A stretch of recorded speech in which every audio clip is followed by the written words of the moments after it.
Tanuj is a great guy. He's my best friend.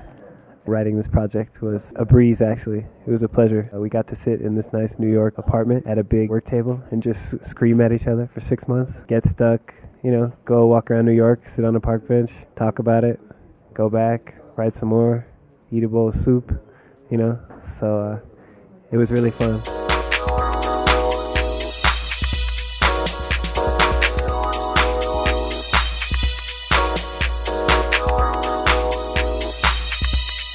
The truth is, we wrote 12 versions of the script. We submitted it to the Tribeca Film Festival, and we got accepted to this new program they have called the All Access Pass. We got 30 meetings through that. HBO, Miramax, MTV, they all read our script. Nobody got back to us. Unknown director, no stars in our cast, all kids from New York City. The script went to the Nichols semifinalists. The script went to the Zoetrope semifinalists. It's not like we didn't try. It's just like that kind of support is just not there for an unknown filmmaker coming out of New York.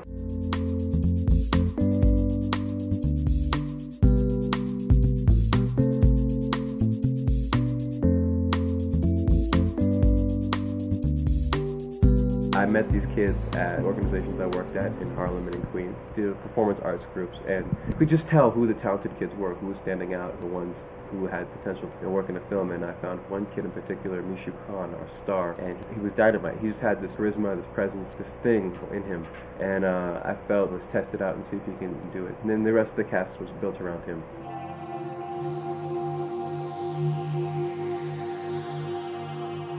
You're born in a different country.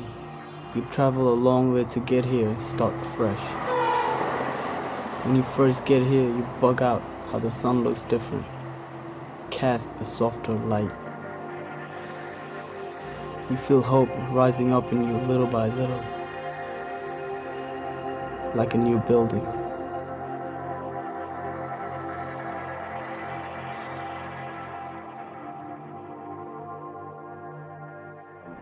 When I found out that I got into the Sundance Film Festival, it was a crazy moment. I was just going through my voicemail, sitting on my couch. I got the message from John Cooper saying, we loved your film and we'd like to invite it to the Spectrum. And he had a whole 1-minute message, and I think I threw the phone in the air and ran around the house. I mean, it's a filmmaker's dream.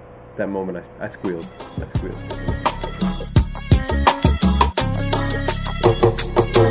Yeah, of course I want peace on the streets, but realistically, painting perfect pictures ain't never worked. My misery was so deep, couldn't sleep through all my pressures. In my quest for cash, I learned fast, using violent measures, memories of adolescent years. There was unity, but after puberty, we brought war to our community. So many bodies dropping, it's gotta stop. I wanna help, but still I'm stepping, keep my weapon, must protect myself.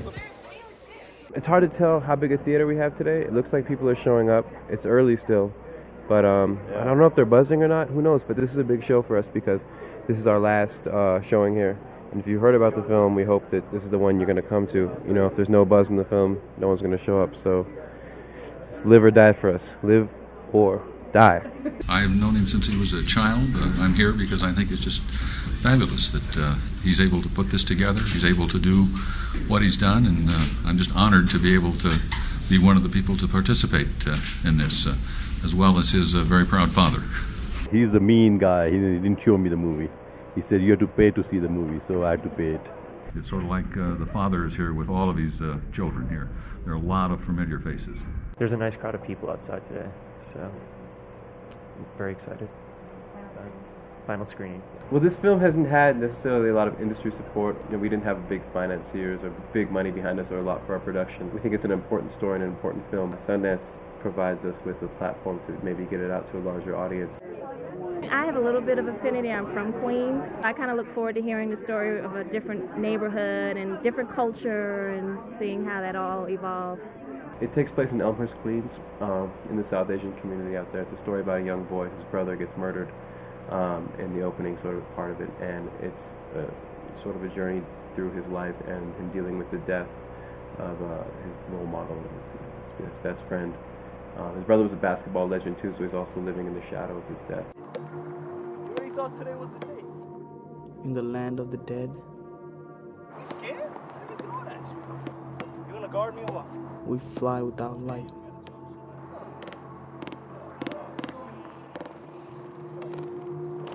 Everything I touched turns to ash. I know how this story ends.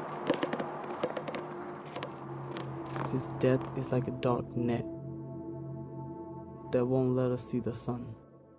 Kids are instinctive. Teenagers are very, very instinctive. In fact, what I notice is that teenagers can get to that heart of the emotion without a lot of focusing. They keep it in perspective because they want their stories represented kind of purely, and working with people who have that energy going into a project versus someone who's worried about their publicity and paycheck or whatever, it makes it a pure experience, so I loved it.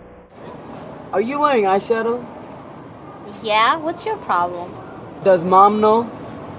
It's her eyeshadow. Yeah, but does she know? Yeah. I'm gonna go find out.